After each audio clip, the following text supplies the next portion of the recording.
प्यारे बच्चों, आज मैं आपको अपठित गद्यांश के विषय में जानकारी देने जा रही हूँ।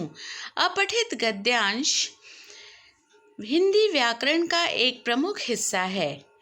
तो आओ आज जानते हैं अपठित गद्यांश को हल करने के नियम और अभ्यास।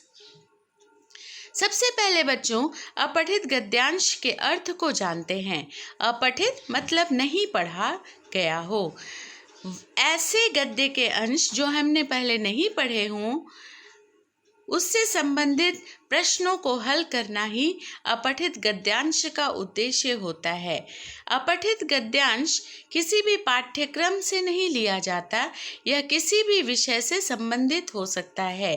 अपठित गद्यांश द्वारा छात्र या छात्राओं का मानसिक व्यायाम होता है और उनके ज्ञान की परख भी हो जाती है। गद्यांश के प्रश्न दो तरह से पूछे जाते हैं। पहला, गद्यांश को पढ़कर प्रश्नों के उत्तर उसी में से ढूंढकर लिखने के लिए कहा जाता है।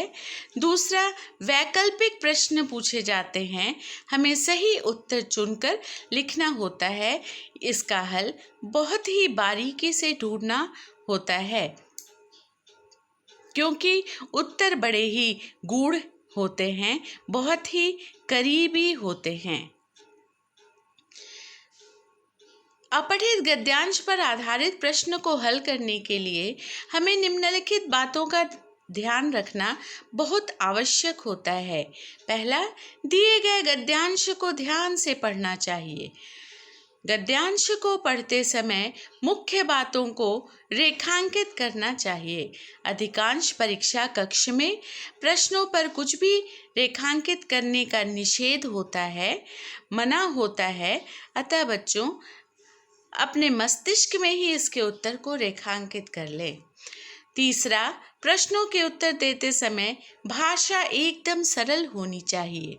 उत्तर जितना पूछा जाए केवल उतना ही लिखना चाहिए। ज़्यादा लिखने से गलती होने की आशंका रहती है। यदि गद्यांश का शीर्षक पूछा जाए तो शीर्षक गद्यांश के शुरू या अंत में छिपा रहता है। इसे सावधानी पूर्वक पढ़ें और ढूंढें। यहाँ पर एक उदाहरण द्वारा हम अपठित गद्यांश को हल करने का नियम बताएंगे।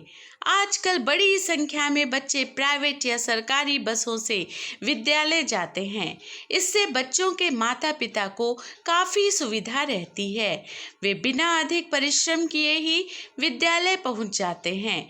बच्चे स्कूल बस के समय के अनुसार प्रातः जल्दी उठकर नहाकर तैयार हो जाते हैं। नाश्ता करने के बाद स्कूल बस पकड़ने के लिए बस स्टॉप पहुंच जाते हैं। विद्यालय पहुंचने पर बच्चे बस से उतरते हुए अपना सामान कुशलतापूर्वक अपने साथ ले जाते हैं। अपने काम को स्वयं करने के कारण वे जिम्मेदारियों को समझने लगते हैं।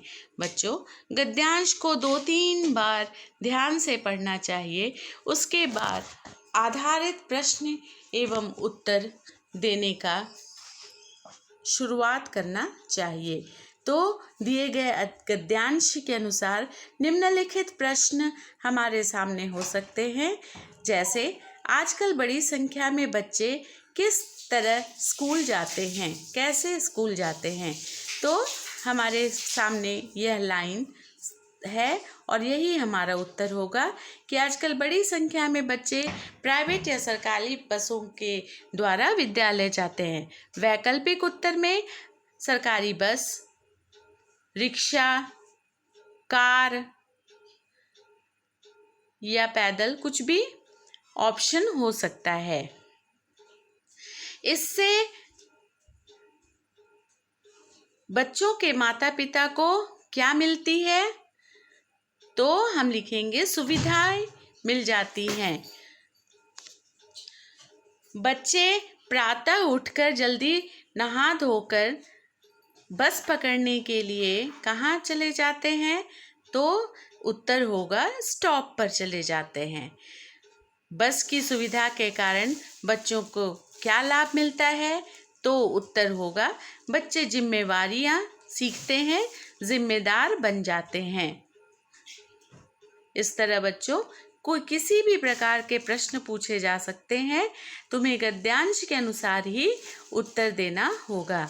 और यदि शीर्षक पूछा जाए तो इसके उपयुक्त शीर्षक तुम्हें जो भी समझ में आएंगे, शीर्षक कभी भी वाक्यों में नहीं होगा बल्कि शब्दों में ही शीर्षक लिखा जाता है। धन्यवाद बच्चों, आशा करती हूँ अपठित गद्यांश के नियम तुम्हें समझ में आ गए होंगे।